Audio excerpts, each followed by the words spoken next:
This is big news. For you guys that haven't heard, One Piece is officially getting a live action. This may not be new news to some of you guys because it was announced all the way back in 2017 that One Piece, the potential of getting a live action was there, and that apparently Oda had signed on, Netflix had agreed. It was rumored to be in the works, almost confirmed. Now we got an actual confirmation seemingly from Oda himself on the official One Piece Twitter, or the Twitter ran by his editors. This is the Twitter when they had a change for the flashback. It announced it on there. It's just official One Piece news comes from this site. Other than the Weekly Shonen Jump, Anime News Network, those things, if they post it, it's normally legit. So the point of this video is to basically explain how this live action can be somewhat successful and just go through exactly what they're trying to accomplish here, because it's been signed on for 10 episodes. So first I'm going to read exactly what Oda said, and then we'll go from there. And a fun thing we're going to do today, we're going to try to cast some characters, right? We're going to use the wide array of Hollywood actors, because I think if they're trying to have it be successful in the West, you have to westernize this anime. We'll get into that a bit more, but we're going to try to cast some of the early characters and see who works and who doesn't. And again, when you're watching this, you can put in the comment section who you think could be a good cast member for like certain characters. Some rules: Eminem is not allowed for Enel, Adam Sandler is not allowed for Kizaru, and John Cena is not allowed for Absalom or Shiryu. So this is what it says. It's a picture of Luffy saying, "I'm going to be king of the pirates," and says, "I know I announced the production of this back in 2017, but these things take time. Preparations have been slowly progressing behind the scenes, and it seems that I can finally make the big announcement. The world's leading streaming entertainment service will be lending us their tremendous production support. This is so encouraging. How far will the story progress over the 10 episodes of season 1? Who will be cast? Please be patient a little longer and stay tuned. Ichiro Oda." A few things about this. First, timing is important here. One Piece is the biggest thing in Japan. It still is the biggest thing. I know Yaiba right now is looking like a monster, but One Piece is still king in Japan. Netflix is in a place right now as a streaming service where they're trying to capture that fire again. What I mean is Netflix doesn't just have Hulu to worry about anymore. You have Disney Plus, along with a bunch of new streaming sites that's coming along where they have to compete with them, mainly Disney Plus. So if I'm Netflix, how do I make a huge splash? How can I gamble on something that could be gigantic if it works? What about finally committing to One Piece? The biggest thing in Japan. It has crossed over some in the US, but not as well as My Hero or even Demon Slayer. Obviously not Naruto and Bleach and stuff like that. One Piece hasn't done that, and that's because of the 4Kids dub that kind of turned a lot of people away from One Piece. And One Piece in general, it can be a bit niche. The start is a bit difficult at times to get past. So for this to work, they have to do a lot of things differently. First off, they got to move some things around. A few of my friends, we talked about this, but with One Piece, the beginning of the story, of course, is with Shanks and Luffy and that whole flashback. Maybe you push that a bit back and you start with Luffy and Kobe as the beginning of the series. The reason for this, for me, as a viewer and someone that consumes Western content frequently, I think it's important to establish that One Piece as a live action will not be the same thing as the manga. Using Kobe and Luffy and their contrasting opinions could be gold in terms of comedy and portrayal as characters, where Luffy is a larger-than-life individual, where I think he would be the hardest to cast, and we'll talk about casting a little later. Kobe is someone that's grounded in realism and is a lot more realistic, so having those two bounce off each other at the beginning of the show will at least keep people a bit intrigued. Starting off where the manga did with Shanks and Luffy would be great as well, but I find sometimes what normally works in the Western audience, maybe giving you a glimpse of the past initially, because I'm comparing it to like Game of Thrones and The Witcher, things like that, giving you a glimpse of the past, maybe what happened with Roger, like right at the beginning, that whole speech with Roger, and then going into Luffy and Kobe, then going back to Luffy and Shanks, where you're rounding out Luffy's character. And one thing you have to make sure is that you test different things, because you don't want to follow the manga to a T. The reason why is that the manga, it failed in the West. So you have to approach things differently. And One Piece is not a simple series to adapt. Some series, again, that I'm looking at, Game of Thrones and The Witcher more recently, And my personal opinion, the best case scenario for One Piece is The Witcher. I know people have watched Death Note and the Bleach live action. From talking to people, Death Note was average to below average. The Bleach live action apparently wasn't that bad. This is more so connected to Hollywood because of the directors and people that's going to be associated with the show. The people associated have done Lost, Agents of S.H.I.E.L.D., Luke Cage, The X-Files, things of that nature. So it's well-known people that they're putting towards this project. And apparently the budget is enormous. It's gigantic. Netflix Netflix, they're throwing a lot at this show because if it does work, you can capture a lot of people, especially with how the manga has been going lately. I'm just saying, if this live action is tremendous, you could have a monolith. For it to be successful, again, you cannot adapt one-to-one. You cannot just adapt the source material and try to stay on the source material. You have to westernize it. Some of the jokes for One Piece will not land in the West. You have to update the jokes. It cannot be cringy. People are going to be scratching their heads like, okay, I'm good. Okay. No, I'm good. Yeah, I'm good.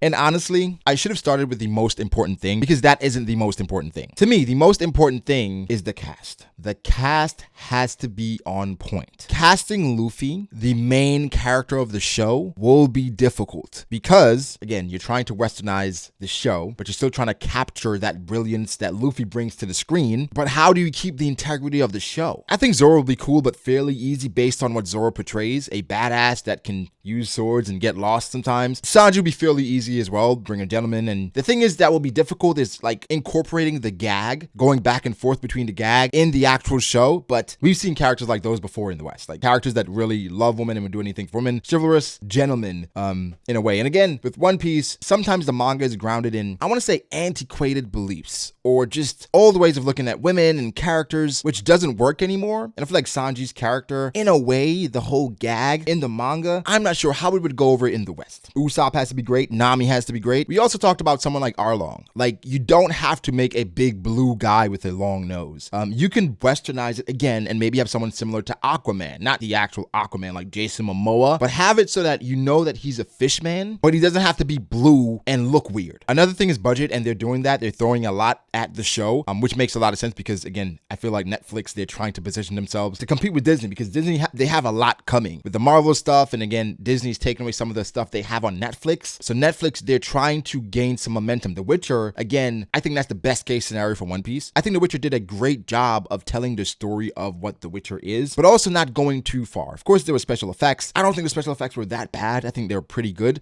but the main character was a huge star. Henry Cavill, Superman from Mission Impossible. He's someone that you know. So for me, I didn't even play the Witcher games, but because Henry Cavill was involved, they were putting forth their best effort. Apparently Henry Cavill, he played the Witcher games. He really enjoyed them. So for me, it was like someone that enjoys these games would not be a part of something that's trash. And to me, he did a great job. So for this to work, everyone has to put their best foot forward. It has to be an amazing cast, westernize it, move things around for it to make more sense or for it to cross over a bit better, and to understand we're not trying to adapt the manga. We're trying to take the story of One Piece and bring it to the West. That's what you're trying to do. Don't try to be the manga or even the anime. Be a whole new thing. Even if you change some aspects of the story for it to make more sense, that's fine. You're trying to have a successful show in the West, but you have to cast well. We also talked about, should everyone be Japanese? No, if everyone is Japanese, this wouldn't work. In the West, you're going to have to make it make sense. Yeah, you have some Japanese people involved where it's appropriate, but you have to have some people from the West, people that people know. So we're going to talk about the cast now. Someone did this back in 2017. We're going to go through some of the characters that they have because I think the characters that they're trying to cast, it's funny because people have different views of certain things. And again, if you have any suggestions, please put them in the chat because I think that could be hilarious. The people that people expect or think could be great. But let's just go through it really quickly. So the first person they had was Asa Butterfield. I don't know who that is, but it said that he's the perfect person for Luffy. Looking at him right now, and as a character, I guess, honestly, I think him as a character could work because he has the same look that Luffy gives. But again, for One Piece as well, you have to make it a bit darker because you're trying to cross over. I've never seen him in anything, but the look works. To me, the look definitely works. Of course, no stubble and stuff, but it could be good. For Zoro, they had Sung Kang. I think this is actually terrible because Sung Kang, the person that they're actually saying who it is, just doesn't work as Zoro. Honestly, in Tokyo Drift, the clip that we're watching right now, the other guy that was actually the antagonist of the movie looks like he works a bit better as Zoro. But I want to show you guys something. Someone, Flying Panda, he had someone that he thought would be great as Zoro, and I thought that would be good, but we don't know how he is as an actor. And it's this guy that you see right here. He looks like he knows what he's doing, and his facial structure and everything matches up with what you expect Zoro to be. Of course, you dye his hair a bit green, I guess, but I think it could actually work. I think this could be a great Zoro, but then with the cast, I want great acting. So I don't want to just sacrifice it and say, hey, just bring someone that can use a sword really well. And I want that to be extremely believable, but think it could work. Next was Dev Patel for Usopp. Dev Patel is from Slumdog Millionaire. I don't know. Maybe. They said Ryan Gosling for Sanji. I think he looks a bit too old, but he could work. Here's the thing. You don't have to have everyone be a superstar, someone that's great or someone that's well known, but these are actors people had in mind. So I thought it was cool. And this is from IMDB.com. This is from 2017, by the way. When it first got announced, people just threw something together. So Nami is Emma Stone. I think it's fine. I think it's not bad, but I don't know. They had Bradley Cooper as Shanks, and initially I said that could actually be pretty good. Bradley Cooper as Shanks. But some of my friends and I talked about was Ryan Reynolds as Shanks. Ryan Reynolds is a known funny guy that's, you know, a well-known star in Hollywood, the actor from Deadpool, and he has serious moments, of course, in his career. He can definitely be serious, but he has the range in which he can go funny and then be serious, which Shanks did, you know, in that initial episode with Luffy, and that has to sell. That has to be big. So I think Ryan Reynolds would be a great Shanks to start it off with. They had Norman Reedus from The Walking Dead for Ben Beckman. I know Dritz said that could be perfect. I've never watched The Walking Dead, but he said Norman Reedus would actually be great for Ben Beckman. Viggo Mortensen. A lot of people know Viggo from, you know, Lord of the Rings and things of that nature. Said that he could be Gold Roger. I think he could be Shanks as well. He's been in things like this, and I think it could work. But yeah, I think this is cool. I'll leave the link in the description down below where you guys can go through and look at the people that could play all these characters. I'm excited. And once this drops, I'll do reviews for every episode because, again, it's a One Piece thing. Like when Stampede came out, I did a review. Back then, I don't know if you guys remember One Piece, The Adventure of Nebulandia. I did a review on my channel back then. So when things drop with One Piece, I'm gonna always, you know, support and review and talk about it, whatever. So if this drops, I'll give my honest opinions on it, but I hope they do a great job because if they do, that's more fans they're bringing in. Another medium in which we can talk about One Piece, a story and series that we love. So I think it could be fantastic. But guys, give me your thoughts. What do you think about everything I said? Leave your thoughts on how this live action could be successful. And yeah, like the video if you did. Be sure to subscribe to the channel for more content like this. Follow me on Twitter at BragoDAce. Follow me on Instagram at BragoD.Ace. Thank you to my patrons. I appreciate you guys so much. Be sure to subscribe for more content like this. And I'll catch you guys in the next one. Peace.